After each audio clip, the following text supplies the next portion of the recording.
Welcome to the Charlie Paparelli Show. I'm Charlie Paparelli, and I'm so glad that you're here and you joined us. Uh, if you don't want to miss one of these episodes, I recommend that you go to paparelli.com and you submit your email, and you will get notified every time we have a new episode. A new episode comes out every Friday morning. I am Charlie Paparelli, and I'm a 25-year plus angel investor here in the Atlanta technology community. And during that time, I have talked to hundreds of entrepreneurs, and I learned how to start companies from them and how to build companies from them. And we started this show to help entrepreneurs. In fact, it's entrepreneurs helping entrepreneurs start those companies, encourage them to start companies and to start them, and then to build them into something very valuable with high impact in their markets. Our topic today is building management into a fast growth company. And my special guest today is a dear friend of mine, Rob Forman. Rob is the co-founder of SalesLoft, which is one of the first unicorns that we've had here in Atlanta, a company that has reached $1 billion in valuation in this last round of funding they've been through. He was the technical lead. He actually built the product as co-founder, and now he is the chief operating officer and president of SalesLoft, as well as the chief strategy officer. They have raised literally, I guess, over a couple $100 million. A lot of money. It is rocket ship growth for SalesLoft. And this rocket ship growth, of course, comes with its challenges, and that's what we're going to be talking about today. He is Rob is also, I look at him as one of the superstar young leaders here that we have in the Atlanta tech community. We're so lucky to have Rob. And he is also a man of deep faith and a man who is a good friend. So, Rob, welcome to the Charlie Paparelli Show. I'm glad you can make it. Thanks, Charlie. It's great to be here. Yeah, why don't we'll start by maybe you just giving a little bit of an overview of SalesLoft for those who don't know what it is, and maybe some of the growth that you guys have experienced. Yeah, glad to be here. So a little bit about SalesLoft. SalesLoft helps companies streamline their revenue operations. And in the very beginning, we started with a laser focus on the sales development rep at the very top of the funnel. And then over the last number of years, by building out our platform and through acquisitions, we now have the total sales engagement platform that helps all of the revenue professionals. And what it does is it gives them back time in their day to engage in a more authentic sales process. Because when we think about how do sellers need to be helped as the market has changed, is that they need to be more empathetic. Mm-hmm. They need to be a problem solver. They're not just a gatekeeper of information like it used to be. And so in order to do that, they need tools and technology to support them in what they are best at, which is being creative and empathetic. Yet, as companies grow and scale, they need to create repeatable processes, systematic processes. And so SalesLoft blends the two of helping them take the right action, but then log everything into the CRM so that you can best know how to run your business. So sales engagement layers on top of CRM and tees up the next best action for salespeople. And how long ago did you guys start, you and Kyle? I guess it's a little over 8 years ago, December of 2012. He and I first started talking November, December, and then started working together in January. Do you remember back then, did you think that this was going to be the 3 to 5 year gig and then you probably build something and sell out? I mean, 3 or 5 years, that's a long time. I mean, it was like, let's start with 6 months and see how this goes. And then, there's a part of it. I think there's I had 4 kids when he and I were talking. I had just adopted 2 more. And my wife was pregnant. 4 kids. You didn't adopt 4 to get to 6. No. So we had just adopted 2 to get to 4. Okay. We adopted 2 to get to 4 in the previous year. Yeah. Right before Kyle and I met. And then my wife was pregnant. And so the idea of it was not exactly the right time necessarily to start something. And so there's this urgency where it's like, let's see if any of this works. But then there was also this really long-term focus, which is anything we build, let's build with forever in mind. And so I Hmm. think that combination really helped us. I had a mentor who said, the longer term my decision horizon, the better decisions I tend to make. Yeah. And so stretching out that long-term horizon, yet operating with a high sense of urgency for what are we going to do? What are we going to build? And so at a high level, I mean, we didn't really even have a product at the beginning. Kyle had rebooted, and and so it was evaluating a couple of, he had built a previous product, so evaluating some of that, build a couple of prototype products. And but at a high level, it was, my background was all in technology, his was all in sales. And so let's bring technology to salespeople to improve their lives and help them sell. Yeah. Um, but we didn't really know what exactly. And what became our And first product. this was a whole new sector in the industry too. I mean, this new Yeah, category, I'll call it, right? it, yeah, it exactly. Which is funny because I think a lot of people are like, "Oh, we're going to create a category," Yeah. but yeah, we didn't really mean to set Whenever out to I that. hear that, I always run the other way. I think about, Exactly, yeah, exactly. that This is one time it actually turned that's out. called evangelism, when you're creating a new category. Yeah. Bingo, bingo. And so yeah, the first products we built a couple, and the we had a product called Prospector, which we don't have anymore. But that was actually, and that's what was the first one that got us going, was actually built by an intern. And so it started to get traction, and so we just pivoted and started working on that, Hmm. we just follow the customer. What do they need? And I'd spend time watching salespeople, and since one of the reasons I was attracted to partnering with Kyle is because I wanted to learn about sales. I wanted to learn about the go-to-market motion. I had struggled with that in the past with my first company. And so I said, man, I really want to learn how to do this. So I just started watching salespeople, and I was really amazed at some of the things. I was like, wow, you just cut and paste this. There were just some things they were doing. I was like, man, we can make this way easier for you. This is low-hanging fruit. And but then really Did what you was want to really learn about sales, or did you want to see the sales process in action? Because that's the comment you just made, was saying, I just want to watch what these guys do. Yeah. Well, so we knew we wanted to build a sales product. And then I personally, since I had didn't, I ran into challenges because I didn't know much about sales. Yeah. I personally wanted to learn about it. And when I start to learn something, I like to go in deep. And so I'd sit right behind them and ask them questions and watch what they do. And I read sales books, and so it was a combination of what was the kind of everyday motion of it, as well as the why behind it and the Yeah. bigger picture of sales process I and was go-to-market curious. I want motion. to go back to something that you said. It was when you said, well, here we are, we had two kids. We adopted two kids, and then we had one on the way, if you will, right? This wasn't the opportune time to start a new company. When is the opportune? So, what would have been an opportune time to start the company for you? I mean, you brought it to me. You made it very personal, right? This is the Yeah, situation I was in, for us from a family standpoint. yeah. Well, for me, I mean, I guess that was the opportune time, There you go. uh, I talk to because that's people, what we did. I bring this up because because people talk to me and they say, I've got young kids. I don't know, maybe I should wait till later. I say, no, while they're still young is the best time. I'm talking infant on, because a lot of they really want their moms more than their dads, right? And they're still on your schedule.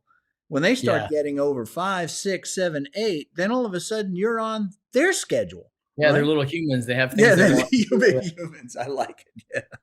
Yeah. Yeah, it's true. So I think thankfully we had managed our money well. We had lived well below our means. We Yeah. had created a lot of margin, financial margin, time margin. Boy, that's Um, so important that and, and I think that enabled living it. below your means and everything else, otherwise you put yourself in a situation, say, I have told people you really can't afford to be an entrepreneur.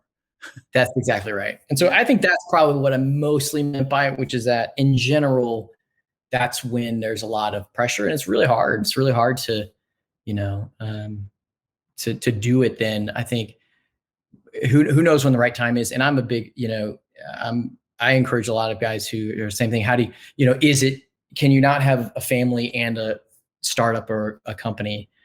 And I don't think that's the case at all. And if anything, it helped me learn how to prioritize more effectively. Oh, I bet you it does that. So how much money have you guys raised? How many rounds have you been through? We're at our Series E, so 240 million. 240 million, with the last one being a $1 billion valuation pre-money. Yeah, 100 million at a billion. Yeah, That's great. So you had a 1.2 million. And what was the post-money valuation in that? 1.1. Yeah, 1.1 million, 1.1 billion valuation. I'm so proud of you guys. I knew you when, okay. I think when I met you guys, I think you had about 15 employees, I think, counting you and yeah, Kyle, which is pretty that's right. amazing. So what's the growth look like over let's say just the last 3 years, so that I kind of understand where you're at right now? Yeah, so over the last 3 years, so we grew from in the 30 million to 61 million, and then 61 million to through last year through 80 million, and then now we have line of sight to 100 million $100 million. Okay. So when you revenue. look forward, what's the growth? What's the challenge in the growth as the COO here? I mean, you're looking forward, you and Kyle. What's the challenge in this growth? Because Yeah, this is new now. Okay. I mean, 80 to 100, and then yeah, looking beyond, like you said, I look long term, right? yeah, yeah. So targeting, 40 to 50%, annual growth. Yeah, I think as the numbers get big, it gets hard. Okay. And the probably the biggest challenge is that you can't load everything in your head. You have to kind of work through teams and people. Mm-hmm. Um, every project takes longer than you think, and in order to move the needle on something like that, you have to do big things. So yeah, it kind of all three of those, and I think about like what constrains us. Usually it's one of three things. It's like, am I constrained by the market? Um, am I constrained by resources, or am I constrained by execution capability? And so, we're not constrained by the market. We have seen that sales engagement, as you mentioned, is a new category, and we're super fortunate that that's the case. And it looks like there's a lot of, greenfield to tackle. We've got a number of big competitors, which is good. They're kind of around our size, which validates big market, enough room for a couple of big businesses. We've seen others like Salesforce and Microsoft express interest in this space and start to compete at a level, which further validates if somebody like Salesforce pays attention, then it must be a big market. So market seems right. Execution, do we have the capabilities on the team to do it? And at our stage, we're about 510 employees. It seems like we have most all of the capabilities we need. So really, it just comes down to execution. Like, are we actually running the business in a way? Are we, resource constrained to run it in that way? And we're not. Raising the last $100 million is the last money we need to take. And so really, the focus is on execution. And that's what I wanted to talk about today. Is it's all about people and people all about execution, right? I mean, execution is all Yep. about people. I mean, you got to have the right Yep. people on the team, right? And it's Yep. just not adding more people, So it has to be organized in some way. There's got to be. That's why I was Well, saying talking about. adding people is certainly part of it, but that even that is an execution challenge. Yeah, Right? It's like, right. how many people can we interview in a given month? How Right. many interviews can people go through? Hiring managers can go through. What is that talent funnel? How many people can we hire and train? At some point, let's say we can onboard 100 salespeople. Can we onboard 500? Can we onboard 1,000? Can we, like, at some point, the systems that we have begin to break down, and we have to up level them. It's the systems, but it's also the people that are responsible for those systems, right? 100%. And how experienced they are and how well they execute. And that's this whole management layer that I really want to get to. And now at Yeah. 500, you're well beyond most of the people that we'll be talking to. But I want to kind of roll you back Yeah. as to how you kind of got there. Okay, I think is what's going to be where the real lessons are. And one of the things I wanted to share with you is something I came across on TikTok, a video from Steve Jobs, who's now long passed on us, right? But this is when he was a very, very young man, as you're going to see. And I would just like to get your comments on that. Maybe they'll start off our discussion. And then I want to get into the different stages we go through as a company, which you'll do. But first, I thought this would be interesting to just kind of talk about this. Let's see if I can get this going here. Okay. Stage in Apple where we went out and we thought, oh, we're going to be a big company. Let's hire professional management. We went out and hired a bunch of professional management. It didn't work at all. Most of them were bozos. They knew how to manage, but they didn't know how to do anything. And so if you're a great person, why do you want to work for somebody you can't learn anything from? And you know what's interesting? You know who the best managers are? They're the great individual contributors who never, ever want to be a manager, but decide they have to be a manager because no one else is going to be able to do as good a job as them. All right. So that was Steve. That was Steve Jobs. Let me get my cursor back here. Yeah. So that was Steve Jobs. Okay. So what thoughts came to mind when you heard that? Because I know that kind of brought you back. Yeah. I think I'm sure there are elements of truth in it, and I think there are parts of it that feel like an artificial, like either or, one or the other type of thing. Did you ever have the advisors come to you and said, look, you guys are a bunch of young guys. You need to bring in some professional managers. That's really going to be your next step. Did you ever get that kind of advice from either your board, your investors, or advisors, your general advisors that you had there? I'd say what we got, so we didn't get that advice specifically. And I think that we've had some great, we have great investors and great advisors. Mm-hmm. And I think they threaded the needle of saying, you have to bring in people with more experience than you. And you have to bring in people who can, you can buy that experience, because the people, when you get going, they don't have time to learn on the job. And you want to blend that with, there are certain people that are going to grow and fill those roles. And so it's not an either or, but there is a realization that that the cost of learning it or making mistakes on the job are higher, and we couldn't afford those because of just the pace of it. What you said, it's a tightrope walk. It is a tightrope. Yeah. I mean, that's tough. So what he did is he said, oh yeah, he said, we're just going to bring in, like he did, he brought in Scully, right? To kind of takes the guy, the CEO of Pepsi, and brings him into technology and says, well, you're a great professional manager. You grew a Pepsi, threefold in its valuation. You can do great things for us. And it didn't work.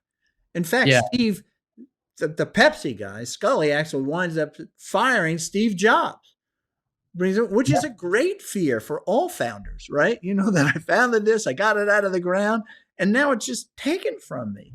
All right. Yeah. He had an act 2, which did pretty well. Okay. Yeah, but that's unusual sometimes to see that act 2 for people to bring him back. It's just that Apple got in that much trouble in the early to mid 90s. So, but what about you? How did you thread that needle at the beginning? Did you bring in professional managers, or did you try to just grow the people that you had? Yes, all of the above. So I think the term professional managers might be overloaded, is where I would probably start. That's fair. Because I think if we say, well, let's go get some professional managers, then it probably, and maybe that's just bad advice. The advice that we got was you need to go get people who are a stage or 2 ahead of you. And a stage or 2 ahead means that we're not going to go hire someone who was a senior executive at a Fortune 500. You're going to go find somebody that when we were at our Series A and we were 60 people, then we're going to go try to find someone who has led, let's say, sales, for instance, at a company that was 200 people or 250 people, or the stage in front where they have management experience. But the other thing he said is, well, you don't have anything to learn from them. And it's like the person who is in front of you at that higher scale, you do have something to learn from them. So I think, there are people who can grow And I think sometimes it's, it also just takes time. Like the thing you don't have is experience. And that is one of the hard parts about venture-backed companies, is that sometimes you do everything right and the company hits its milestones, and the very thing that is needed is someone who has seen further down the road than you. Yeah. And that's when more, senior leaders have to be brought in. And maybe I'm overstating, maybe they don't have to be brought in, but I'd say that's the general prevailing, thought. And it's one we've basically rebuilt our leadership team 3 times at different stages. And let's go to that. That's something that's Yeah. interesting, because one of the things that I do as an angel investor, okay, I have seen over these last 25 plus years that there's these different stages of growth, and I'm talking within the company with regard to people. All right, so that Yeah. first stage of growth, I call it. We might call it the finally achieving product market fit. Okay, and at that stage, basically what you have in most cases is you have your founders, you and Kyle, or you have a founder, and then your organization chart is you guys are here, and everybody else reports to you. Everybody, right? So you know every single thing every person is doing in each of the functional areas of the company.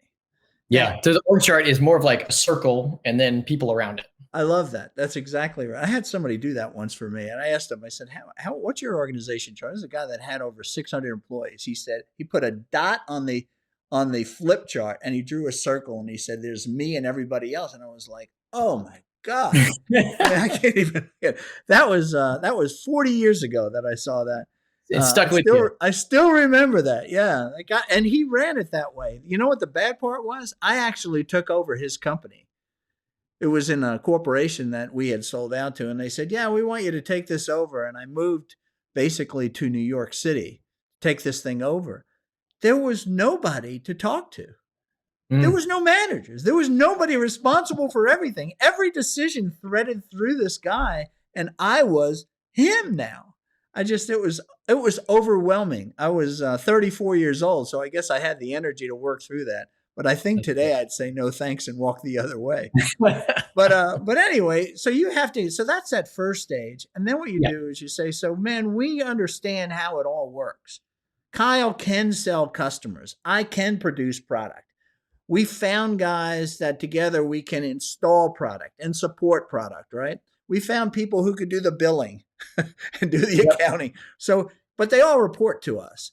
And then you say, if you're really going to grow to this next stage, get to that past that $1 million, or get to the $1 million ARR, or get past it to get to that 3 million ARR is probably more likely.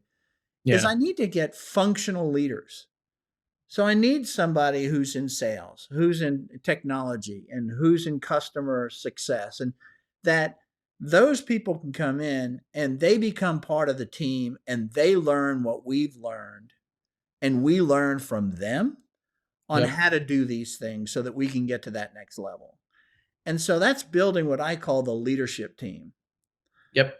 Or we can call it the management team for this discussion. Then the next level of growth is to say, can those people who are leading those functional areas, who actually can do that work, are they capable of building teams beneath them so that now we have more people to do the now much increased work so we can continue to grow?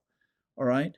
And so those 3 stages, I was wondering if we can talk maybe using that as an outline, is to say, how did you first get past that me and Kyle, everybody else? I mean, that was a long time ago. That was probably 7 years ago, probably. Yeah. Right? Yeah. I mean, so I think, how does the business, and kind of from a revenue point of view, at least for SaaS, I put that in the kind of the $1 to $10 million range. Okay. I feel like it's like 0 to 1 is find product market fit, start finding customers, repeatable process, hire people to just like you said. To get to 10, I think you have to begin to do the functional expertise. And then the other way I think about the last phase is leaders who lead leaders, or managers who have managers. Yeah. And that's that is also another slightly different motion. So I would agree. I think that's a good way to think about it. So,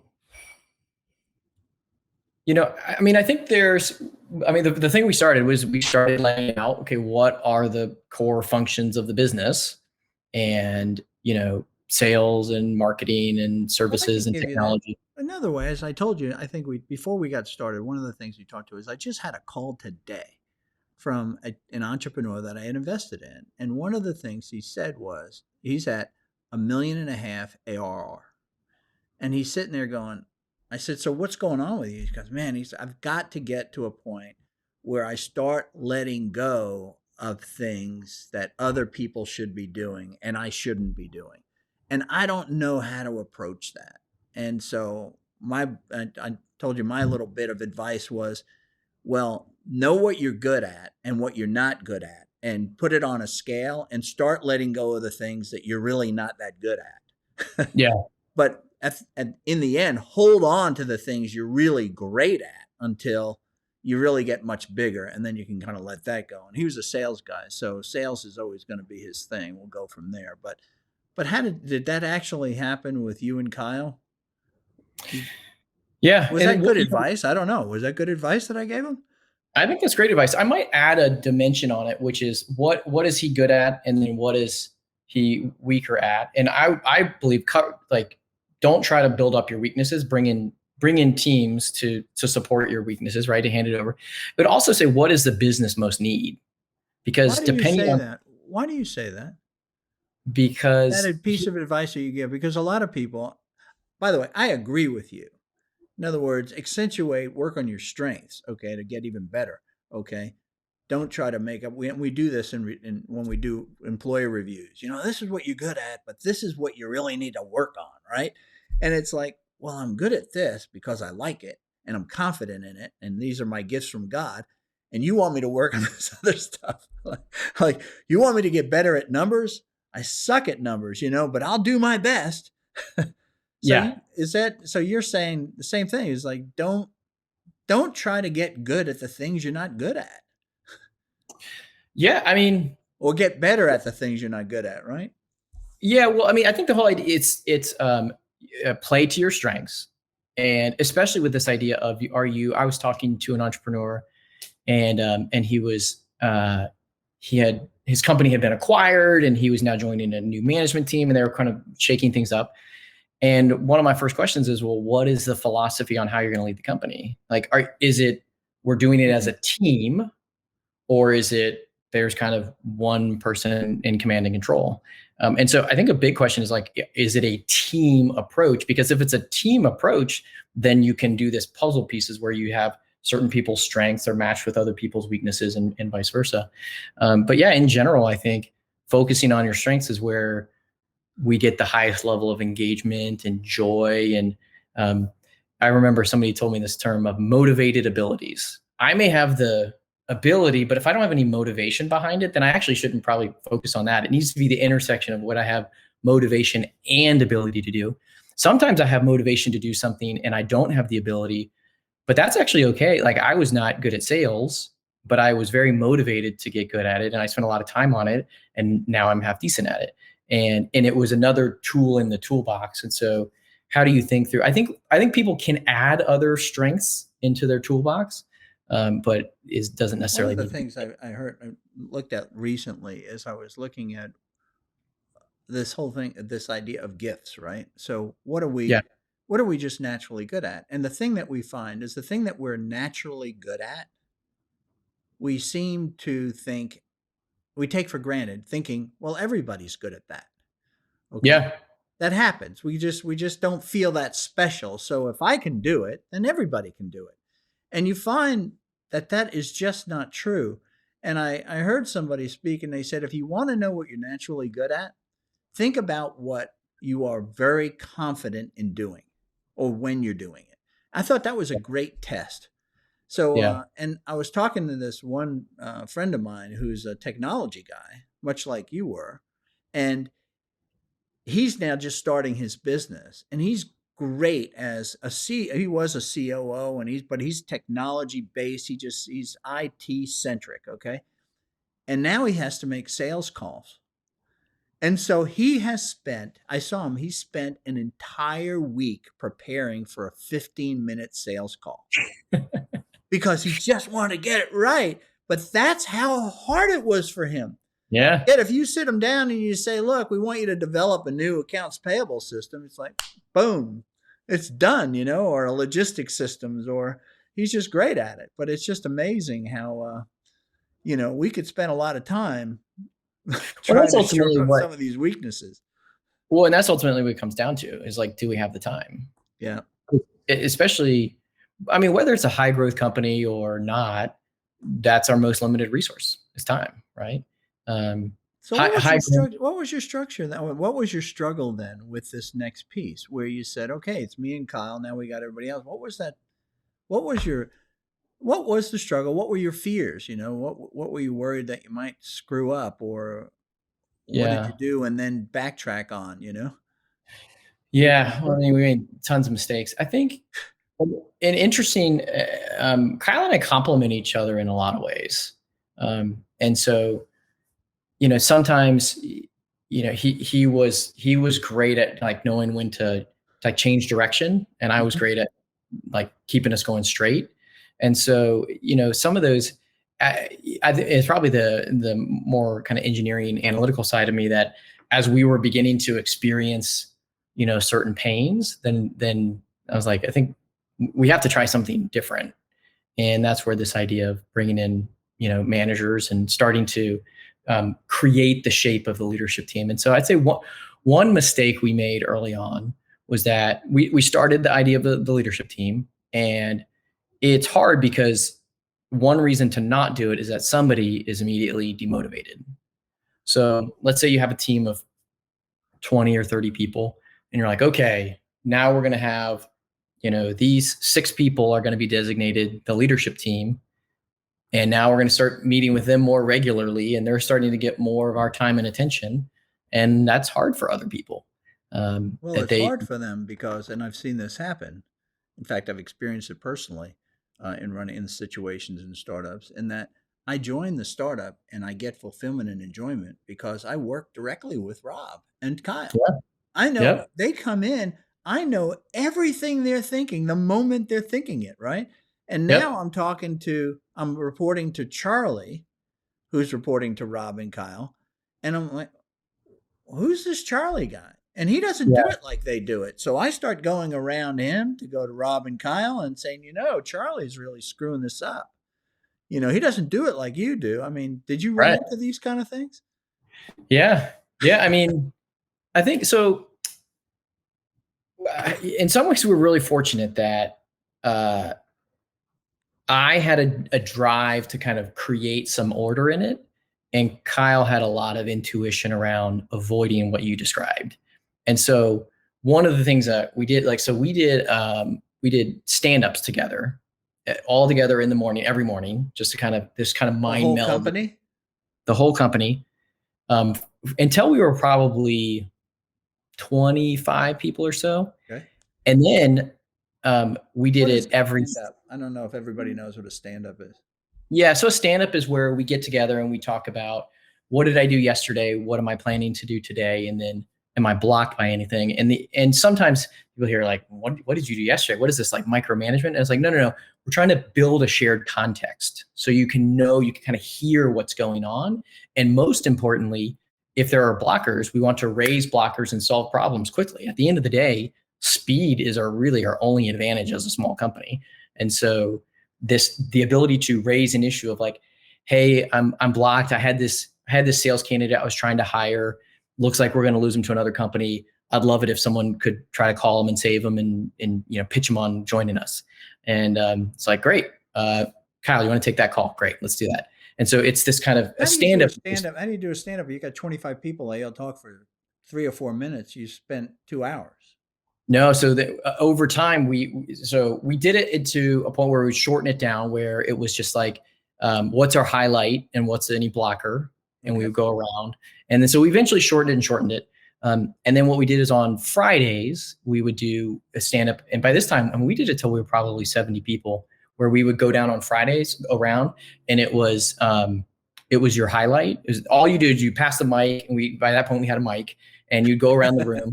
And I remember the first time we got the email like, "Hey, I want to buy a mic," and it was like, "All right," one of our engineering leaders. And so you pass it, you go around the room, and it was really about building the sense of belonging. So it is 100% a risk that when you create your management team, people are going to feel less connected unless you do things to make them feel more connected. And so you go and you talk to them, and you walk around, the whole management by walking around, and we're transparent. We copied people on emails very liberally. We had an email address that went to the whole company, and we would use it all the time, and we would send funny gifts. And so just this idea of, just because the management team needs to meet in order to prioritize and solve certain problems doesn't mean that we need to be communicating less. It doesn't mean we don't. And this is where we got a lot of our practices around transparency. We just tell everyone what's going on most all the time, unless there's a really big reason we can't. Sometimes, so you promoted some people in that. It's like you said, when we had those 25 people, so you promoted some, okay, and you hired others, right? Mm-hmm. Yeah, both. Yep. What were the problems that you dealt with? You said you made people. You're going to make. I like it. You said you're going to make people unhappy. Yep. Right. So tell me about that. So sometimes it's called top hiring. If you bring somebody else in from the outside, then the people who work for them, or the person that they manage, they may feel that they don't have as much career potential anymore. They may feel like they may feel resentful because they wanted that job. Yeah. And so that was the other thing is. So then you got to deal with, I wanted that job. And then you got to deal with, well, you really weren't qualified. You really weren't qualified for it. Right. So that was one of the. I'm qualified for it. My God, I've been here for 2.5 years. I've been doing this. Who knows this job better than I do? Why did you bring this guy in? Yeah. I mean, those are some of the conversations. And if we pretty early on had been having candid, open conversations in this, I'd read the 1 Minute Manager, and this idea of kind of giving quick feedback, catch people doing things right, detect things going wrong and address them quickly. Did you know that 1 Minute Management is the best-selling business book of all time? I believe it. Number one, it's good. And number two, maybe that people are like, okay, if I can do it in 1 minute, then I can handle that. It's like 6-minute abs. I'm like, okay, I can do that. So I think there's challenges with the people who come in, and the idea is there, as I think as leaders, we need to sell them on it. We need to sell them on the experience that they're bringing, and what are you going to learn, and how is this better for the company, and then how is this better for them personally, and tie it all the way down to that level. I wouldn't say we did it all at once either. Like the concept that to be a manager means that you're having 5 to 7 people report to you, and so if you just do the math on it, it's not like we don't instantly need 8 managers. And so some people can sort of either they're a team lead and they're not managing. But 2 of the managers one was you and one was Kyle. Okay. Yep. Then you needed maybe another 2 managers. Okay. Right at that stage. But even that is because now some of those people that were reporting to Kyle, or some of those people reporting to you, are no longer reporting to you. You get this little sort of reorganization that takes place, and you put it on a whiteboard as a startup. You go, you're smart guys. This all really makes sense. This is going to be great. And then you implement it. Now it's people. Yep. And as people have these issues. And so you bring in somebody, especially, what'd you call it, top hiring? Top hiring, yeah. The top was it more difficult? Did you have more difficulty with the top hiring, with those personnel situations, or organizationally, or with people that you had worked with and then promoted at that stage, if you remember back then? Yeah. The harder ones were probably the ones we promoted. I think just harder from a how do you manage it? Because when I would bring in a more experienced manager, they would kind of come in and automatically start helping not only with the functional area of expertise, but with management, with deciding what's important and how to prioritize and laying out a plan and thinking through like, okay, this is what we need to do in the coming month or quarter or year. And so with so it's they brought that with them. They brought new experiences with them. With individuals that we promoted, I mean, the Peter principle of like sometimes promoting people beyond their capabilities. That was hard because we wanted to give people shots, and many people lived up to it and thrived at the next level, but sometimes they didn't. And so it was, how do you coach people who have been longtime high performers? And that's probably the area of that clip that you played where I don't know if that is always the case, where you take the absolute best high performer and you stick them in as a manager, because oftentimes it requires different skills to be a good manager. And the question is, one, do they have those skills? And two, are they interested in learning them? I had a guy who, we were pretty early on, and he was on the engineering side. He wanted to become a manager, and we had talked about this kind of stuff. And I took him through a book on the concept, what got you here won't get you there. And that's a really good one on this idea of, there are some habits that I have that I developed actually as an individual contributor that actually hurt me as a manager. They actually create problems. And so he wanted to be a manager. And so we kind of had this way he could kind of dip his toe in it and trial it. And I have to admire his self-awareness. After about 3 months, he said, I think I now see what it takes to be a manager. And I don't really want to work at that hard. I want to be a great engineer. So he backed out of it, and we reassigned a couple of people, but that observation that it is interesting, but the world tells us, that you're doing better if you're advancing, right? You have more responsibility. Yeah. But you're right. Well, I remember back when I was running the technology section of our business, and I really wanted, when I heard about general management, okay, from this guy that bought our company, and I saw what a general manager is, and I saw the mistakes that were being made, the way we were running the company and all that, I was like, it was like I couldn't wait to be that, but I knew Yeah. I wasn't ready for that. So I needed some coaching. How did you and Kyle get coaching? Because the other thing that happens, you say, oh, they always say, hire people that are smarter than you, right? Or promote people that are smarter than you. Well, that's great. Does that mean that you're going to go away? How do you stay sharp? How do you want the next Yeah. thing, right? I mean, you could have Yeah. been there and said, hey, man, when this thing gets to like 10 million, we got 100 employees and all that. Sayonara, brother. I'm Yeah. a startup guy, man. I like teams of 10. Okay. Yeah. How did Well, I think that work out for you and Kyle? Yeah. I mean, because I think that's where it goes back to knowing yourself and knowing what you like. And because I can relate how you were, where as I started getting into it, I go, man, I really like this stuff. And I was talking to somebody, they were talking about becoming a manager, and they were a manager, but they were talking about kind of the continued management track, like manager of managers and whatnot. And so I recommended some books, and I said, when you read these books, if they put you to sleep, like, that's okay. It's like, just take it as a sign that you're interested in it, but you're not that interested in it. And you might not have just experienced some of the pains yet that give you the motivation to kind of look into some of these principles and concepts. And so, yeah, so It's interesting you make that. I'll just share my part of my story is I was 31 years old, and there was this company that was coming in. We had already sold our company, so we were part of another company. I was now running multiple divisions, okay, for this public company. And then another company came in saying, because my company wanted to sell off all my divisions, okay? yep. So they came to me and they said, what's your goal? I still remember where I was sitting, and I said to the guy, I really want to, I want to run $1 billion software company. I was 31. I didn't even know what $1 billion was. I think I was running, I think at the time I was running probably about $40 million worth of business, okay, as a book of business in these different divisions. And as I moved, I then became part of a bigger company and then moved up and had this sort of manager of managers kind of a deal. I became disenchanted. Mm.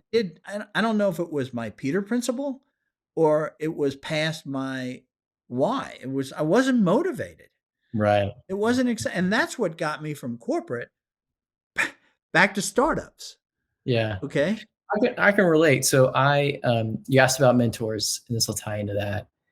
One, we had great investors, great mentors, great advisors, people like you, and we just got a lot of really good, sound wisdom and advice. Mm. And I remember you telling Kyle and I, like, you be you and you be you, like, don't try to do each other's jobs too much.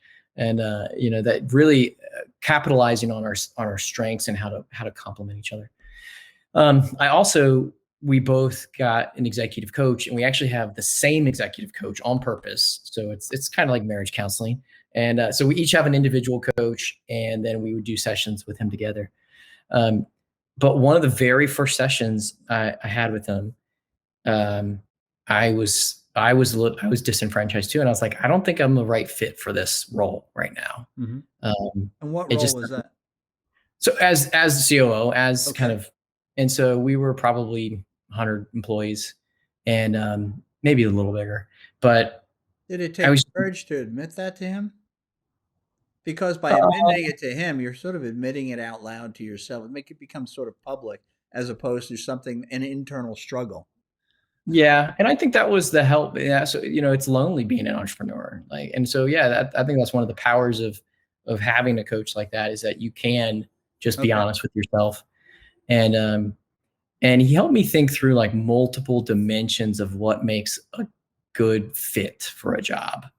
Um, and I really thought I had lost my passion for I was like, maybe it's the stage, or maybe it's I don't know.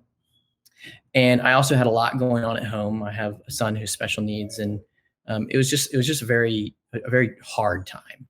And so I thought, maybe I'm just feeling that I need to be home more, or I need to be working less. And so my coach asked me, so is Kyle saying that he needs you to work more? And I'm going, no, it's not really that. And so is your wife saying that you're not home enough? And I said, no, it's not really that. And so he took me through these, like, 6 dimensions of fit. And like, personal need was one of them. Like, what do I need versus what does the business need, or, preference. And where we landed, I thought that it was not a fit for kind of, what was going on in my personal life and that kind of thing. But as we really peeled it back, or, maybe I'm not aligning to the purpose or passion of the company anymore. Like, I've kind of learned a lot in sales, and maybe I'm ready to move on. I want to be at a smaller stage company. But as we really talked about it, what I realized was it was actually my proficiency as a manager of managers. Like, I was not that good at it. And you told of like the guy who everything went through him as a bottleneck. Yeah. I had created a bottleneck, and it was like, well, let's ask Rob. And I realized, like, that was not fun. I did not enjoy that stage where I had bottlenecked the company, yet I didn't know how to not do it. I wasn't trying to do it. And so figuring out how to it turned out that way. That's what just happens, right? turns out because it was of good working intention. and working and working, and then it's just not working. Yeah, it works until it doesn't. Right. Yeah. And so I stepped back and I said, okay, I think that's it. I think I'm aligned on all these other areas. Mm. And I have a motivated ability to learn this, a motivation to learn this. I said, okay, well, what am I trying to learn? And I stepped back, and I remember creating this matrix of, I want to learn about hiring great people. I want to learn about setting up structures so that great leaders feel empowered and excited. And then I want to learn how to become a better communicator. And those, as I begun to work on those things, which are key elements or characteristics or skills, I would say. Really, they're skills of a great manager. Right. Those are some of the skills. Yeah. And they're not something that you just sort of learn on the job. I mean, there's a way to do those things. Yeah. So I think that's how we learned it, is that we had great coaches. And then but how did you get past this? Okay. So so you went for, I'm not quite the right person for this job. Yeah. To, I am the right person for this job. And well, I don't know if you came to that conclusion or more of, I really want this to work. I'm I not wanted to sure get if I better want at it the to work, skill, but and I I think it'll really work. want it to work, right? Yeah. Yeah, exactly. It was everything else lines up. I bet you if I get better at this management skill, then I will enjoy it more. And so I worked Because on if we're that. doing something and we're poor at it, if we're working hard, and getting bad results, we feel Yeah, that's demotivating. very demotivating. Yeah. Like if I'm making 1,000 calls as a sales guy and I get no sales, it's hard for me to say I'm a good sales guy, right? Maybe I Right. should be doing something else. Right. Exactly. I got Exactly. it. Okay. Well, that makes sense. Well, when did you guys get to the point where you said, finally, we really do have a great management team, the leadership team of the business? Like you said, man, Yeah. we put in front of the company, and everybody's like, good, great, good, great, great, So I mean, I think it was we had different ones at different seasons. And we Give me have, the first one. yeah.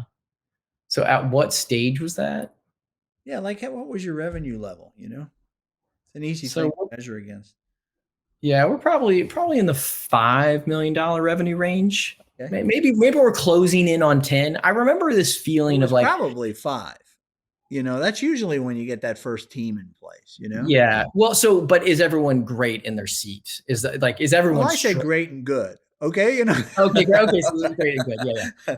I So don't know yeah, that you ever get to great, great, great, great, great, great. I mean, yeah, you exactly. try to be there, but it's hard because people are different and the growth stages are different, and the Yeah, values of the company and the way you go about the processes, you just don't know. yeah, yeah. That's exactly right. People are a wild card, baby. It's hard. Yeah. So I mean, in that probably around the $5 million mark, we had a great market by the tail. We had good advice on hiring people. We had, raised some capital so we could afford to, spend a little bit more.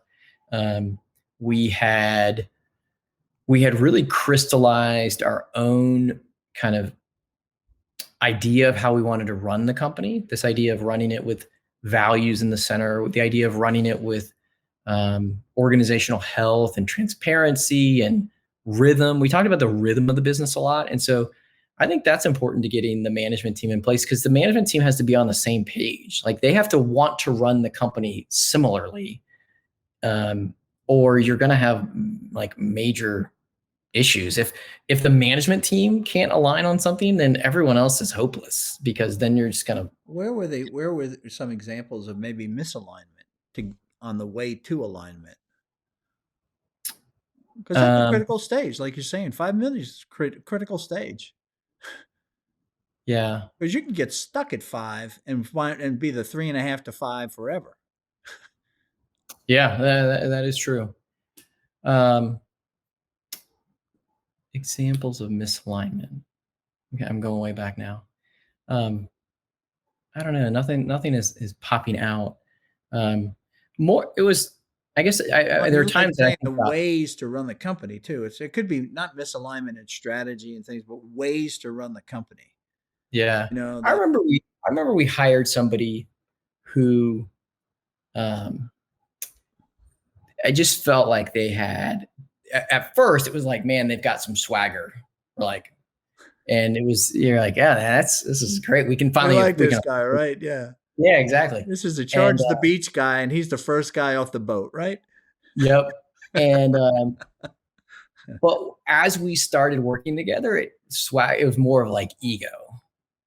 And so that created some misalignment. Like, we don't lead like that. Not here. We want to be the first to sacrifice. We want to be the so I think that was an example. That was a hard one. It was a senior leader who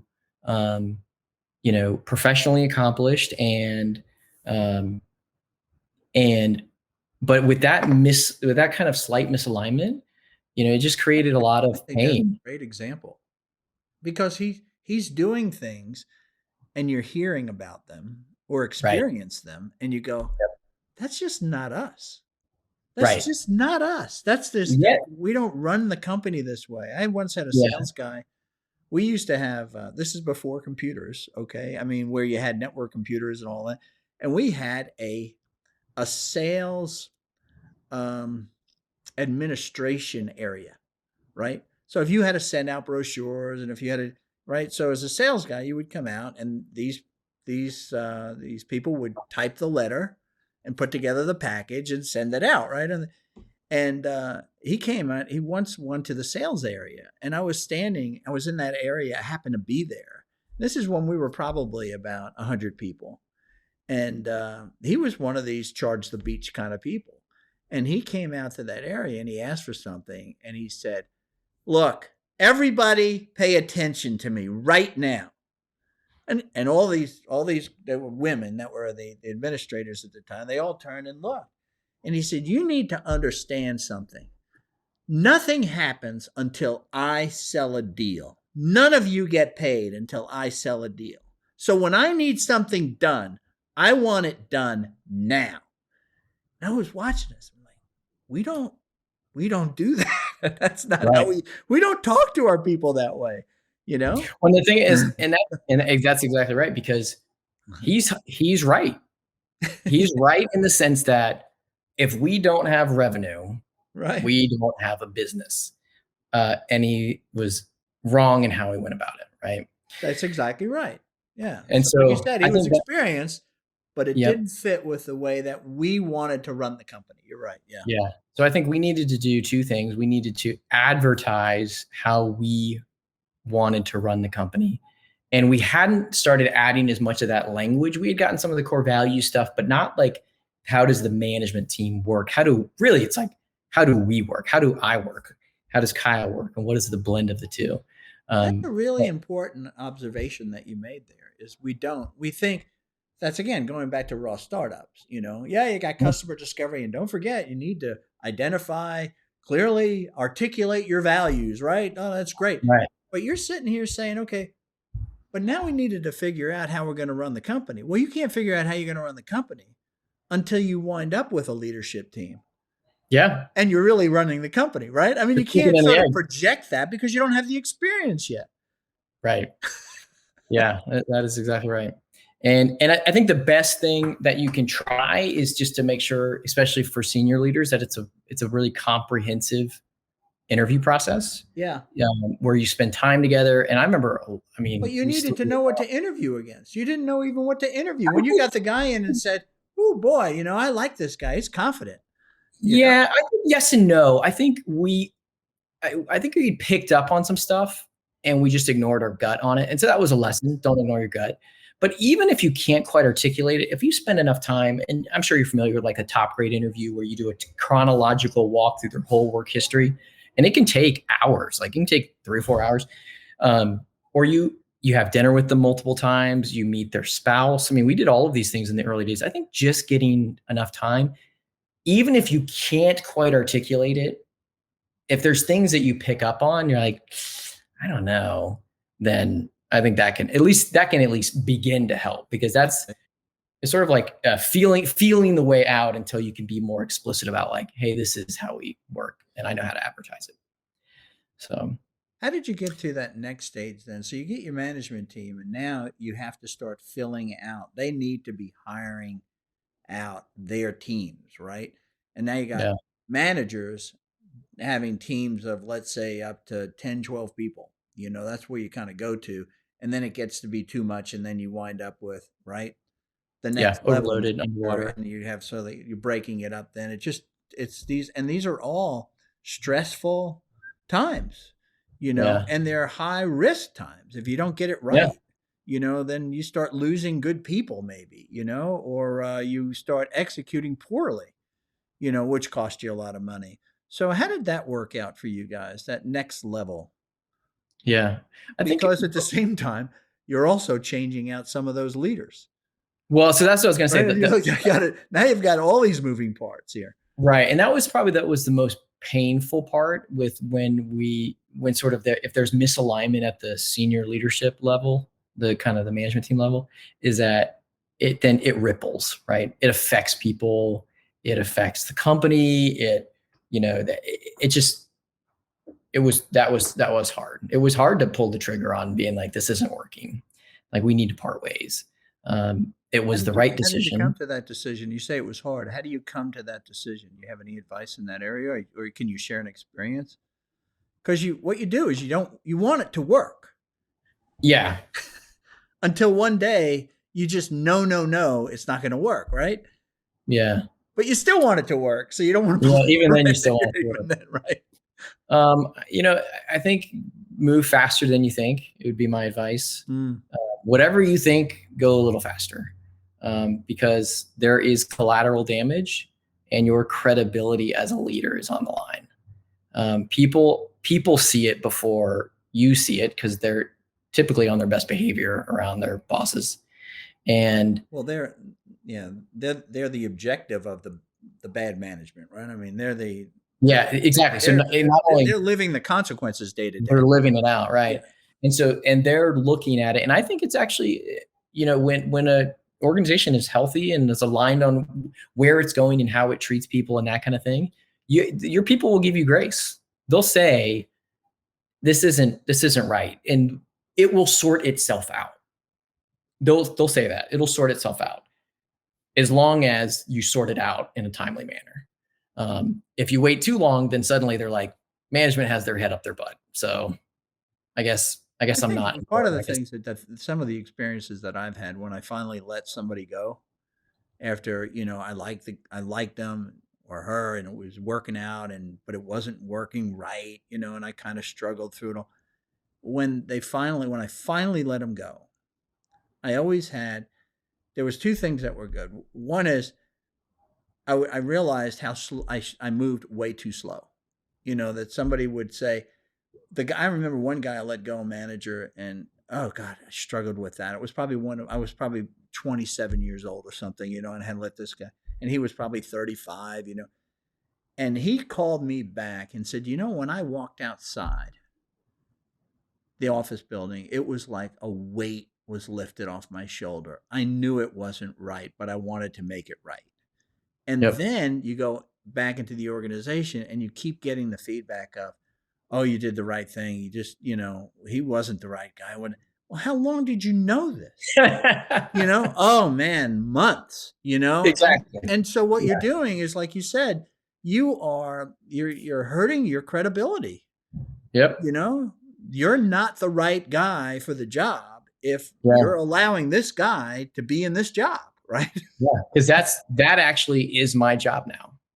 Okay. Not the functional things I'm doing. My job is, an entrepreneur's job is to decide who's in what seats at the senior leadership level. And if the wrong person's in the seat, then eventually you're not doing your job. And I think that's how founders eventually get replaced, is because they weren't making the hard decision around their leadership team. If you continue to, now you can't keep messing up too many times, but if you get the leadership team in place and you have to level up here and there over time, like, that's okay. But if you just won't act, like, then finally somebody else has to act in order to right the ship. And that's when, if I have to, I remember there was I worked for a guy named Sterling Williams who ran Sterling Software. He was the founder of that. And I remember he called the guy Jeff into his office. He had a meeting, it was a review meeting. And there was this one guy who was this manager who reported to this guy who reported to Sterling, right? So in the meeting, they were all talking, and this guy's just pushing back like crazy against the CEO. All right. And he says, let's take a break. And he walks out of the meeting and he points at Jeff and he says, look, I'm either going to fire you or you're going to fire him. Those are the options. Okay. No, he said, I'm either going to fire you and you're going to fire him, or I'm going to fire you and fire him. Okay. So they went back in the room and the guy got fired. But it was so obvious. That was during a point where that we had a lot of debt and we didn't have a lot of time. I mean, it had to work. It had to work. And he couldn't take this sort of insubordination like this, and the guy just wasn't listening. You know, Right. he was a very strong manager. This Sterling Williams. I had such great respect for him and learned so much from him. Yeah. And I think so then the question is, well, why don't people move quickly? Why don't people move quickly? Sometimes it's we don't know what we want. Like, I remember somebody at a mentor tell me, everyone needs to know three things. And this goes back into maybe the very beginning of building out the first management team. Everybody needs to know three things. Who's my boss? What's my job? How do I know if I'm doing it well? And in the very first stage, a lot of times people don't know who their boss is. We all report to the CEO kind of thing. It's like, yeah, okay. But then as we grow and it gets so big that he doesn't have enough time, then you're like, okay, no, but who's really my boss? I think later as you scale, especially with as we scale into that next phase, who's my boss, my job? So creating clarity on what my job is and how do I know if I'm doing it well becomes a really important conversation. So if we're not having that conversation with our leaders, and then really it's just giving them feedback, like, hey, this isn't working. Like we missed our number again, or even way before that number is a lagging indicator, right? It's like where you projected our funnel at a certain rate and we're not on track for that. Like, what are you doing to right the ship on that? And well, the other thing, you just look at the quality of the team that he built. Yeah. Right. Yeah. And if you wind up, you have one decent person and everybody else is sort of mediocre, you've got a problem, right? I mean, you got to move. How do you know? How do you make sure that you're not the next guy to get fired? I'm talking about as a co-founder. How do you've done something that I think is very unusual. I mean, taking a company from scratch to $1 billion valuation, 500 plus employees, $100 million sort of sales targets. Okay. And you're still here and you're in the leadership position, not some sort of moved off into some sort of functional level. You follow me? Mm-hmm. How did you stay ahead of the game? I think it's very unusual. Everybody thinks they're Bill Gates, right? That they could run a company. Right. He was a really unusual guy to do what he did. Yeah. Incredibly talented man. Okay. Yeah, absolutely. I think it's I'm a learner. I mean, I think that's the learning curve is so steep that it's just you have to constantly be, and Kyle was too. And so it was this idea that we're constantly reading, constantly. Probably the most foundational idea was that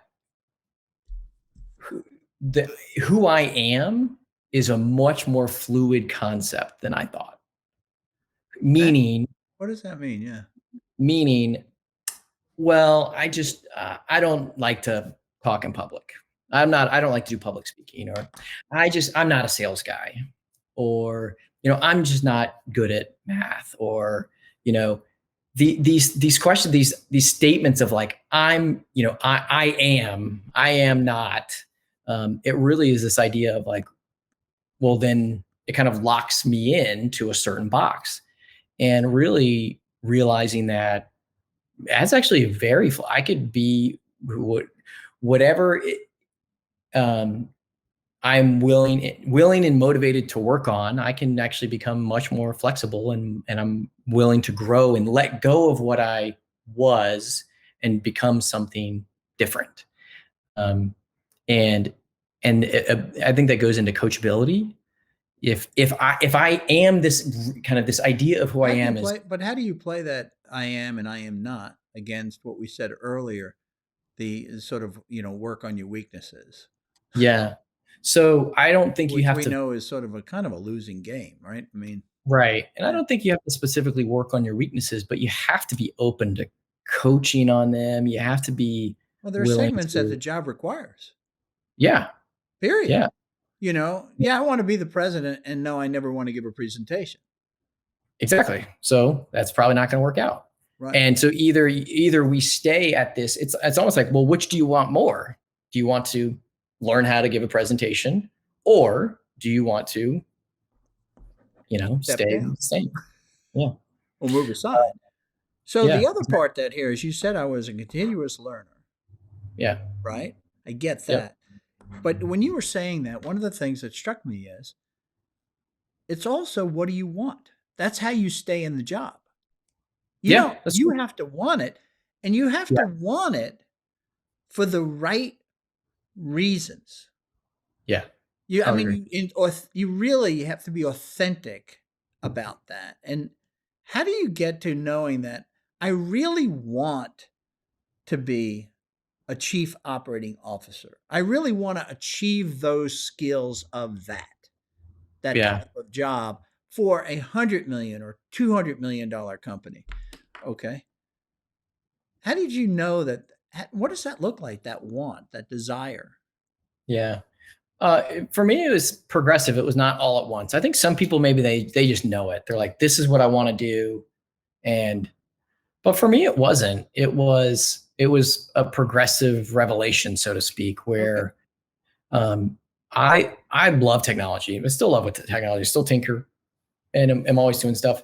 But what I realized is that I love people more, and some of it is rooted in my faith and this idea that people are created in the image of God and have inherent value and worth. And like a company, my wife and I almost became missionaries in Africa and in South Africa. And this idea of like, we want to make an impact in the lives of people. And then realizing that, wait a second, here we are in charge of creating the environment that people spend a large portion of their life in. We create that environment.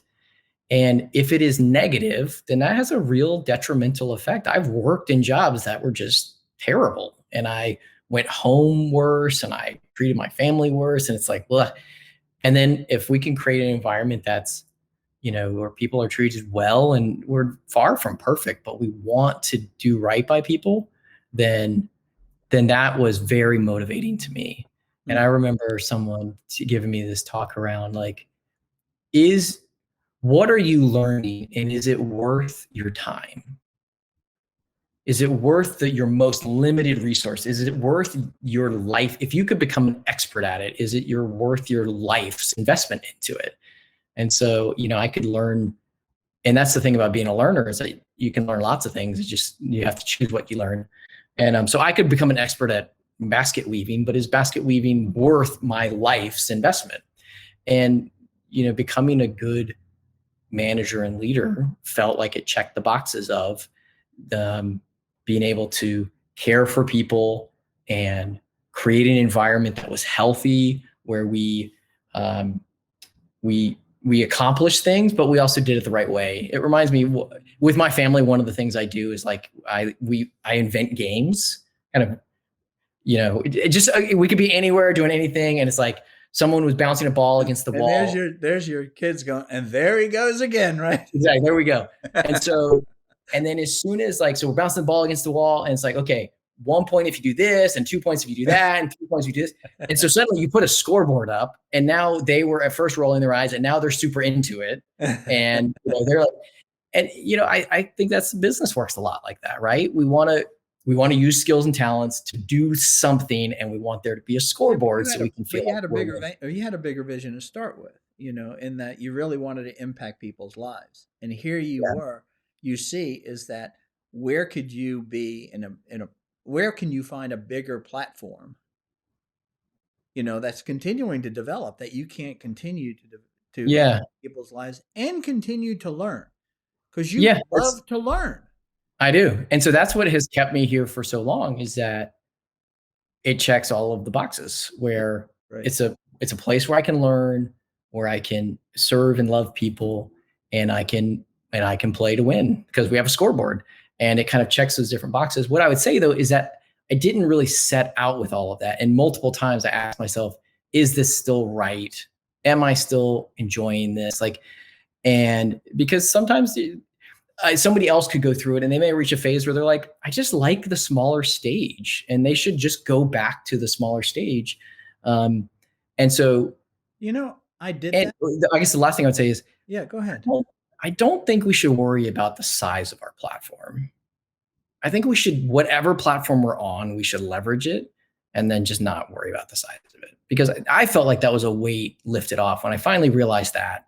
It's like big company, small company, I don't care. I'm just going to be faithful. And so then, I like that. Because then if things go well, it's huge, great. If it doesn't, then I'm still living out my values. So anyway, you're going to say something. Yeah, what I was going to say is, you said, if you're running this bigger company and then you decide, I really am a smaller company person, so I'm going to go to the smaller company. I did that. So I went from running this big company, with offices in like cities throughout the United States and also in Europe, I said, I just need to get back to startups. And I went back to the startup, and I'm dealing with stuff, management issues, okay, that I dealt with 12 years ago. Yeah. I felt like I had regressed. Wait a minute. Yeah. Like, whoa, I was like doing stuff that had like real leverage, and now I have no leverage. That's startups, right? There's no leverage in a startup. No leverage. You're sitting here, you wave your arm, and the division moves, okay? Hundreds of people go someplace, okay? You don't have that when you go back to the small company, Well, I think that goes back to like what is the fit and and so was it really that you wanted to go to a smaller company, or was there some other dimension that was slightly off? And so yeah, you're right about that. There were some dimensions, but look what it did. It led me through a very barren period, which led me to AA, which led me to, accepting Christ as my Lord and Savior, which led me into angel investing with a view on the entrepreneur and helping people achieve their dreams. So who could have guessed that? I never even knew what angel investing was 3 years before I did angel investing. Okay. But it was interesting. But how do you one of the things I was wondering about is, we talk about management and the importance of management, and you touched on a little bit, saying some of the skills you had to learn, okay? Like communication skills, you said. I needed to learn how to hire better, okay? What other skills that make up what's the basket of skills that a good manager really has to have? And I'm not talking about the president of the company, but just a good manager, functional manager. Yeah. I think they need to be able to hire. Mm-hmm. I think they need to be able to inspire, and I could make them all rhyme because they need to be able to fire too. But I was actually going to say coach. Is inspire coach? No, I think inspire has more to do with setting direction and having an opinion and living your values and being consistent. And I think people wonder if they should trust their boss or trust their leader.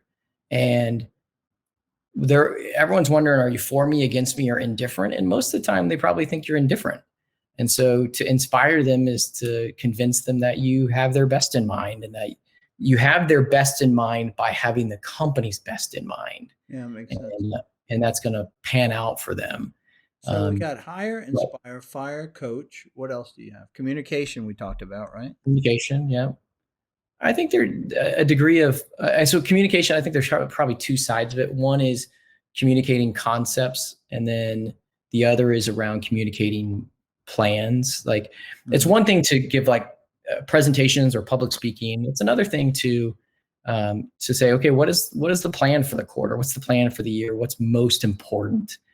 So helping the team focus. Just this communication. Yeah, I guess empathetic, one-on-one. Yeah. Mm-hmm. Yeah, being a good listener. Being willing to give candid feedback. One of the hardest things I've seen is managers who, when I'm coaching someone through, they're going to let somebody go. And one of the goals is that the person is not surprised. And to your point, like your guy's like, when he leaves, he actually feels a sense of relief. Like, I just knew it wasn't the right fit. And I'm finally glad that they did something about it. But the way that we prevent people from being surprised is you tell them the truth. You tell them how they're doing before you fire them. Right. Along the way. And I've sat with managers before where they've said, well, they're not really doing this or that or the other. And I said, have you said that to them? And they're like, yeah, I've told them that. I said, have you said those words to them? Well, it's a little, not exactly like that. I'm like, no, I love that. That's a great question. Yeah. No, that's a great question. Very clarifying, right? Right. No, I kind of hinted at it, right? Right. Yeah. They deserve the respect of saying, this is not going well. Here is a specific concrete example or two or three. And this is also a reflection of how you run your company, though. Right. Yeah. It's part of who you are. That's part of, this is the way we do it. Okay. This is how we do it. Yeah. Because we're moving like really fast. So we need to be really honest, really fast. Okay. Exactly. Right. Yeah, that's true. I love that. That's your takeaway for today. Exactly. I think the last very tactical thing I would add for people who are forming their first management team, and I don't remember where I read this, but I tripped on it and it was super helpful, was around drawing the boxes before you put people's names in the boxes. So it might have been, I don't know, reading I'm about a promoter of that one. I like that one. I'm buy into that. Yeah. And it's this idea of, okay, what are the jobs that need to be done? And which basically breaks down to, okay, what are the core functions of the business? And if anyone Googles it, they'll get kind of like the main ones. And they're usually into three buckets of, there's usually some financial, there's usually operational, like who's going to build the stuff, and then who's going to sell the stuff, sell and market and all that kind of stuff. So there's a couple of big buckets, but then how do you break them down for your business into that? And the reason it was really helpful, because one thing that happened between kind of management team 1.0 and management team 2.0 was that we didn't know how to add and remove people from the management team. And if we didn't have a methodology or a thought process or an explanation, then when we do it, it feels way more personal than it needs to feel. It always hurts. And there's a 50-50 shot that the person, stays engaged. I don't know why. That's an odd thing to say. When you said that, you kind of knocked me back. I didn't know. We didn't have a methodology to add or remove people from the management team. Right. That's a methodology? We made it one. So because there were, as we looked at, okay, what is the purpose of the management team? And I realized that one of my most important jobs, along with Kyle, was to manage, to create, number one, to create the management team. So how do I define who's on it or who's not on it? So that kind of begins to hint at the need for methodology. And then also the number one is to like the cohesion of that team. Like, how's that team doing as a team? Yeah. So if it's a team, then it can only be so big. Right? It can't be 25 people, can't be 20 people. Can it be 18 people? Can it be 15? Like, how big can it be and it be cohesive? There was this concept of when a team reaches a certain size, people stop asking as many questions because they are afraid they won't get a chance to talk again because there's just too many people. And so what we end up doing is we make statements of positions versus sitting back. And if it was me and a couple people, you and three other people were having a conversation, then I have no problem sitting and listening because I can jump in at any minute and I can ask a question and say, Charlie, what do you think about that? And you say something, somebody else jumps in. But if there's 20 of us, I might not get that chance again. So I need to kind of make statements. So it really created this idea of like, there's a certain size. And I found it to be no more than 10 or 12. I don't know, maybe there's different opinions on it. And so here we had some, that was what you'd say is your management team. The management, the whole company. Yeah. Got it. And 12 is probably sizable. That's probably true. Yeah. Yeah. So if we say we're kind of approaching a max around 10 people who can deeply connect, understand each other, be a team, really be a team. Now, if you don't want to lead as a team, then that's fine. Do it a different way. But that's the way we decided to do it. So then the question is, well, how do you decide who's on the team, who's off the team? And so between that kind of first iteration and second iteration, we laid out like we're doing it based on functions. We're not doing it based on, okay, these are all C levels, or these are all VPs and above, or these are all like, we didn't do it based on title, because titles, especially in the early stage, they can be all over the place. And so we said, okay, what are the core functions of the business, and who is the senior most person in that function? That person's on the leadership team.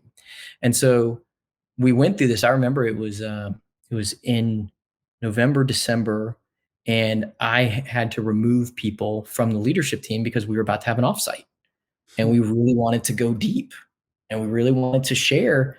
And you can't go deep when you have 16 people. And we had sort of added people over time. And so I kind of created this methodology, and I sent them all a note that was said, here are some of the changes we're making. And we talked to everyone individually, but I recapped it. Here are the changes we're making.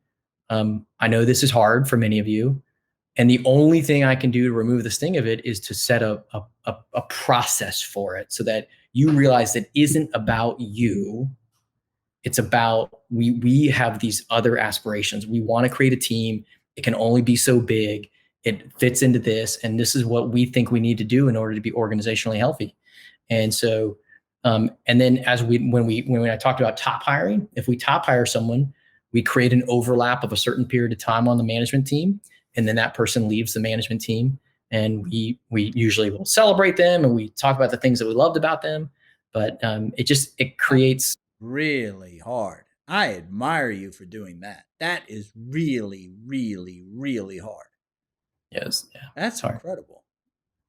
And I'd say it's not easy. I'm probably making it sound simpler than it is, but it's you're right. It's hard.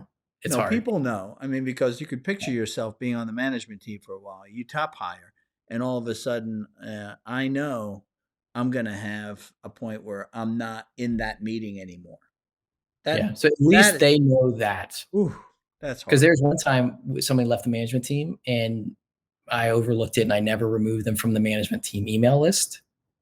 And this is like 2 months later, and the person finally said, "Hey, like, I think you're supposed to take me off this." And I did. And they said, you know, kind of the worst part was that I had to tell you that. Oh God! Like it was hard enough. Your heart, I'm sure. It did. It was terrible. Yeah. Like it was hard enough. It was hard enough with the change of it. Yeah. And then to have screwed up the transition kind of thing, right? Yeah, exactly. I get it. How do you do? And I know we're kind of getting a little short on time here, but I have something. You're sort of the tip of the spear on this. Okay, so we're coming out of this very artificial sort of environment we've been in. This pandemic has caused us all. We went instantly to work from home. I'm sure you now have some people that are in the office. Okay. You're probably going to have this sort of hybrid deal. You're going to have people that, how are you going to, so I have two questions so you know where I'm going. First one is what is your plan as you go forward? Okay. For where people will physically work and how that will work. And then secondly, how do you develop and train people to these new next level management positions? If we're not all sort of in the same space. Yeah. So that's a funny thing. We've been talking all about management. We haven't even talked about, we created a leadership program at SalesLoft. Okay. All around kind of what is the SalesLoft way. It started as a collection of books. But is it also teaching some of these skills? Yes. So it's funny. We used to call them management programs. Now they're called, like I told you, they're called leadership programs, right? Management is like a bad word. It's like the 50s. Well, exactly. It is confusing sometimes. So we have the manager track of our leadership program. Okay, good. Okay, great. At least we have some clarity. I'm glad you got it in there. Good, thank you. Yeah, exactly. So it's the mistake we made at first. Number one, everyone loved it, even when we were making mistakes. So I'd tell any entrepreneur, just start. And this is how we started. First, we started with book clubs, books we would read. And then we would read a book and we make a presentation and be like, all right, here's what I learned from the book. And it's just to give them something. It was really just trying to plant the seed of, maybe something you would want to, one, you get to learn from us on how we intend to do it. And so there's some signaling that happens there. And then if you're really into that, then you can go read it yourself too. And so then from there, we turned it into. And you're also testing on, are they continuous learners? Did they in fact read the book? Was it interesting to them? Was it interesting fun to do, right? And that was really the second phase where we actually created a leadership program, that was 13 weeks every Wednesday for an hour. And it was like tons. I mean, it was like a new book every week. Yeah. And the lesson we learned is like way too much, way too fast. 13 weeks, fire hose from every topic, from like leading with authenticity to hiring to candid feedback. I mean, it was crazy. So now what it is, it's a 6-month program, 4 hours a month, 4 hours every month. You're in a cohort with 12 to 15 other people, and you go through through this. How do you select those people? Test track. So how do you select the people that go into that program? So there's 2 different tracks. The manager track, we strive to put every manager through it. So you're a manager. Somebody's a manager or not, or they have to become a manager first. They have to become a manager first. Yep. And so then the sister track with it is the individual contributor, which has a lot of the manager concepts. So it's teasing some of that out, but it's not as much of it doesn't get into much about performance management and how do you actually do the, levels of performance management where you're documenting it and you're, and they don't participate in those things. Yeah. There's some that are separate that they don't participate. They get the kind of an overview of it, but not as in depth. And so we built that, and that has been, we get such great feedback. Who came up with that idea?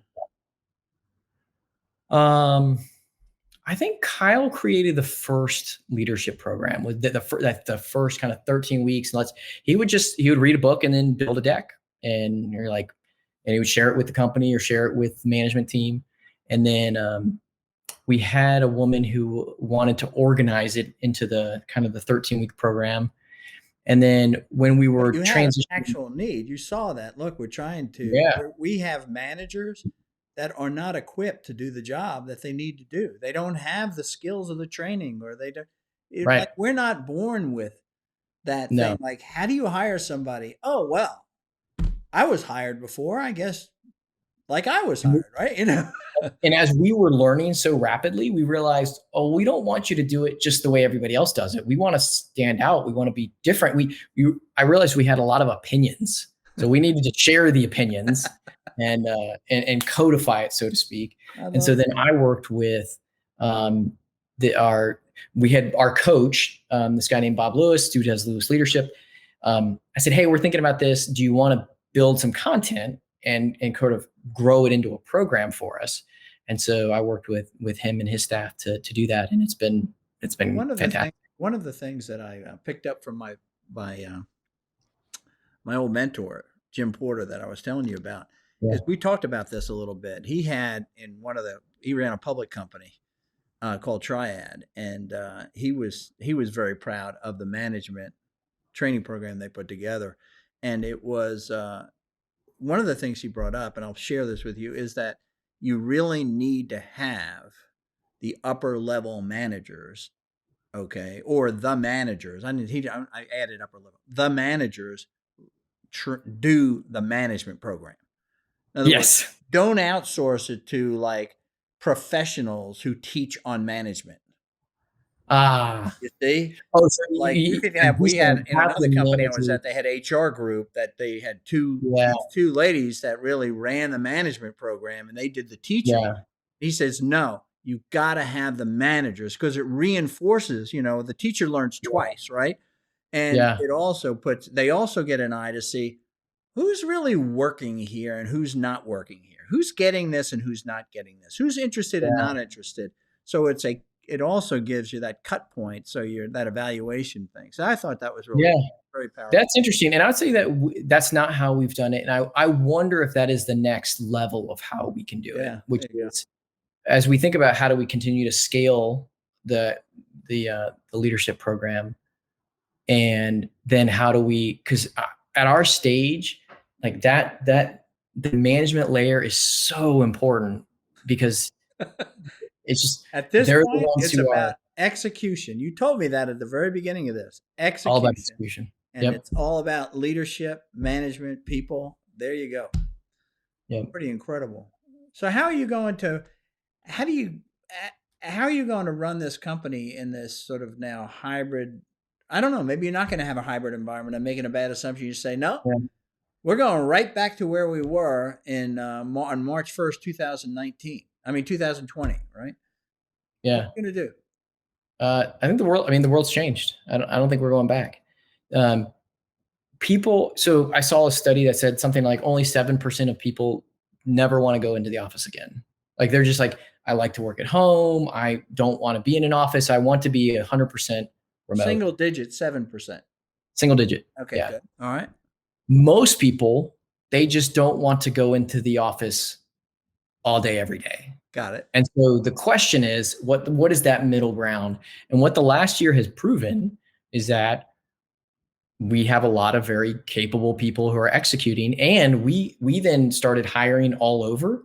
And so we can't even say, or we choose not to say, we're just going to go right back in, because now we hired somebody in North Carolina or Minneapolis or Seattle or all over the place, and we don't have offices all over the place. So I think the way that work changes is that we absolutely need the in-person relationship building, trust building, collaboration, creativity, energy, excitement. But you just don't need it 9 to 5 every day. And so the teams have to figure out what do they need and when. And so our general approach is different leaders will have to figure out what their function needs. I also think there's an opportunity here. I think there's something it's going to complicate the model. Okay. In that, what I'm saying is, if I just want to be a programmer, I could work from home forever. Yep. I mean, I really can. I mean, I'll come to your meetings and we'll have a few stand-ups and I'll go to the beer party, whatever, right? But I work from home and I don't want to be anything but a programmer, or I don't want to be anything but a sales guy, or I don't want to be any more than a DSR, right? Whatever it is. And, but there is those people that really are ambitious, that they want to be part of the organization. They want to move up in the organization and all that. And they really do need an opportunity to be in the office. They need to be in front of you, and you need to see the ambition, and you need to see how they interact with people, and you need to see, because you're not going to see that if everybody's distributed. I think so. I think yes, because yes and no. Yeah. Okay. Go ahead. What are the practices that we can add so that we are seeing more of it? Then also, so how do I make sure that I'm getting visibility into it? Similarly, how are they getting access to coaches and mentors and people to help grow them? Being in the office certainly helps. I think if we say that's the only way, then I think we limit ourselves, and it can lead to a bit of politicking where people in the office have a bigger advantage than the people outside the office. So I think there is more. How will that be the case? What's that? How will that not be the case? Because presence is a wonderful thing, right? We build relationships, we build trust. Charlie's a pretty talented guy, okay? But, I deal with Joan all the time, and Joan's really good at what she's doing here. And she does come to the office, and she knows a lot of people. She's seen as that sort of influential non-leader, if you will, not officially, right? So I'm like, man, that's pretty good, Then there's Charlie, but we're bringing him in. He's on Zoom calls. He's never really here. Well, I think that's where it'll come to when do we need to come together and for what purpose? Okay. And so it is certainly more than once a year we get together, right? But that isn't one of the things we're adding is this idea of a company retreat where we do bring everyone together just to get more face time with each other. But I don't think it's not little things like that. It's what is the rhythm of the team, right, and then how do you spend time together? And that's why I think it's going to be even more complicated. I 100% agree with that. To kind of move people up in the organization and identify them and coach them and manage. I think to discern their ambition and I think it's going to be more complicated. I think it's a harder Yeah. job than having everybody on site. I really do.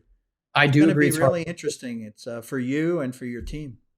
It's a trade-off, because the flip side is, by hiring people who are not physically located in the same place, I have a bigger pool to choose from, and I can hire more qualified people. So I think you're right. It's Yeah, but will you become more functionally or expert based as opposed to management based? You see, so now my span of supervision is I can hire more experts. So I'm going to hire more salespeople, and instead of having, a 10-to-1 ratio salespeople to a sales manager, because I'm just hiring experts and they're really not moving up, I can do 15-to-1. So now I could be even more efficient because they really just want to work from home. You see, I don't know how, I don't know. This is just something that I've been kicking around. You're going to be dealing with it real time. I can just sort of write a blog about it and not have to do it. So I no, feel I mean, for you. yeah, exactly. Well, and that's how we, engage and coach and grow. I mean, it is hard. I think the thing that I'm looking forward to, and we have been, working hard in the last year, what I'm looking forward to is when we have at least some options, right? Where it's like, I'll give you an example. One of the things we've done every 6 months since the beginning of the company is that we get the senior leadership team, the management team together, and we do an offsite and we share stories and we have dinner, and there's just the very basic bonding, right? Yeah. Well, during the pandemic, we didn't do it. We tried to do it over Zoom. We did it over Zoom. But it's just not the same. Yeah. And so there is a lot between, like, we're on the cusp with the vaccination rollout going so well, like, where we can do that, even though that 3 of our execs are not in Atlanta. And so we can still get together. We can have those kind of aligning periods of time, and then we can go back. And so as I think about that through the rest of the company, it will require more effort and intentionality, but I think it is possible. Well, how about this leadership? What do you call it? The leadership We training? call it the ELT, executive leadership team. And no, the training thing that you do. We call it leadership, exploration, application, and development. Okay, so this lead program. Okay. Yeah. With people being remote and also maybe do you bring them all in for the lead program? So for the past year, we haven't, because no one was traveling, but we've run 3 cohorts during this period of time, and that is important. What's nice is that we can even have the conversation about bringing them in. And when we did it in the past, we've had outer towners work for us before. Since it's once a month, they could just coincide their business trip to be with the lead program. So you would prefer them to be in person for the Oh, lead yeah. program. Mm-hmm. Like how quickly you said, "Oh yeah, oh yeah." So that's Well, so for specific things, and I think you're right. Yeah, exactly. because And it's so, going to take that. It's going to take that pressing the flesh, sort of eyeball to eyeball, kind of shoulder to shoulder. We're growing together to build that kind of a team. when you mentioned growing together, that's one of the benefits of a program like that, is that they're in a cohort together. And so they build the relationships with other people, that as they're running into challenges, they can call somebody else in the organization. It's not their boss. It's not someone who works for them. They can brainstorm with other people. So that cohort, to your point, that kind of flesh on flesh is important. Well, you're continuing to grow, so I'm sure you're continuing to learn. So the last question is just, what's your personal challenges? As the COO of this multi-billion-dollar company, as you're going forward here, what are your personal challenges as you go forward? So I think it's continuing to look further down the road, because as we hire and entrust a great team with the running of their function and their area of it, then I'm less needed in that space. And so then the question becomes, what is my best and highest use? And anytime that happens, we just brought in a chief product officer, Ellie Fields, who came from Tableau, and she's fantastic. And so anytime that happens, I kind of go through this cycle of, okay, well, what is my best and highest use?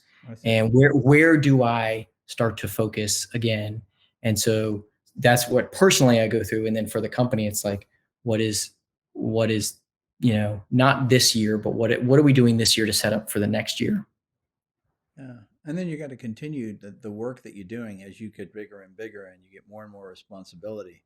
Okay. Yeah. And best and highest use, as you call it. So some of the responsibilities get moved off of your plate to someone else's and all, there's always that challenge of personal fulfillment.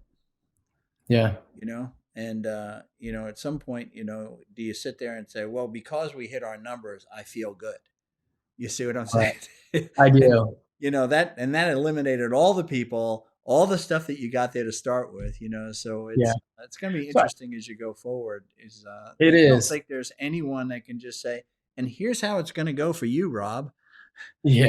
It's sort of a follow God moment, you just got to keep going and be very honest with yourself and with the people that are mentoring you. Yeah. Well, I think that's what, it's that mix of, do I still feel like it's a good fit? Am I excited about what I'm learning and doing? And then I think winning is important, right? Winning solves a lot of problems on teams, especially. And if you're not winning, then you got to make changes. And so it's a part of it of like, are we hitting our numbers, the numbers that we believe that we can do, that we came up with, like that we feel a sense of ownership, right? So that's, how did we go through that kind of planning and thought process? And then are we doing the right thing? Are we doing it the right way? Yeah. Are we doing it in a way that's sustainable and scalable? And so in that vein, I feel like the management team, we're highly aligned and I love how we operate. It's such a great team. And I just want to make sure that we're cascading that, right? Is every manager working as hard to create the cohesion? How many levels of management do you have now? I don't even know that. I'd have to look. Isn't that amazing? Yeah. Isn't that amazing? So we went from Kyle and Rob and everybody else to how many layers do you have now? I don't know. That's a big, and I think that sums up the importance of management in growing a fast growth company, to take advantage of this opportunity, this market that's exploding in front of you. I love how you're saying, do we have the market? Do we have the resources?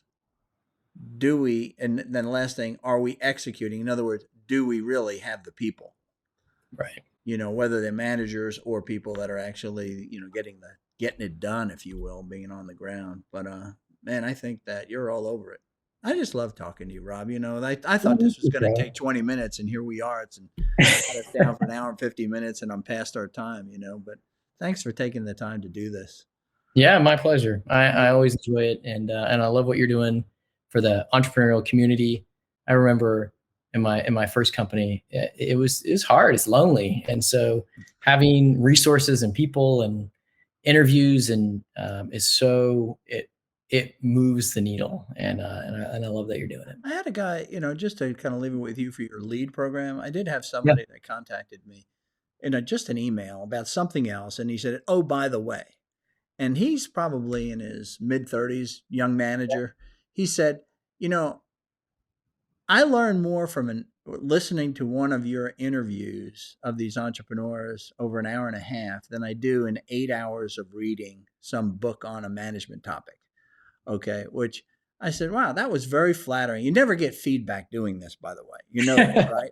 Yeah. You never get feedback leading either, managing people either. Exactly. That's the same thing. Negative feedback. It is negative feedback. So I said there, when I get it, it's like, oh man, it's like a guy that hasn't had a drink of water, finally gets a drop, but it really inspired me. And that, I think that what's important is you telling your stories and you telling what you learn. And we learn so much from that. And you just don't know what piece of what you said gets picked up from somebody and really does change their organization. And it could just be that little piece. That one story, so it's not the 10 things you should do to be successful. It's not, those never really work. So stories part of it all. So I recommend in that lead program, have your managers get involved there and let them tell their stories about what went Yeah, on at SalesLoft and what they I love it. learned. And I'm telling you, on that, whatever topic it is, it will have great depth and stick with people, Love it. you Yeah, know? that's great advice. Thank Okay. you. Well, I'm going to close us out here and then I'll just end it and we'll be done. So thank you everyone for joining me and Rob for on the Charlie Paparelli Show. And again, if you want to sign up at paparelli.com, get your email. You'll never miss an episode. And Rob, I just want to thank Rob. He did such a fantastic job. He is a star in our community and will be for years to come. I wish him and Kyle God's blessing going forward, that they will concede in the bigger than they ever thought that they might. Thanks for joining us.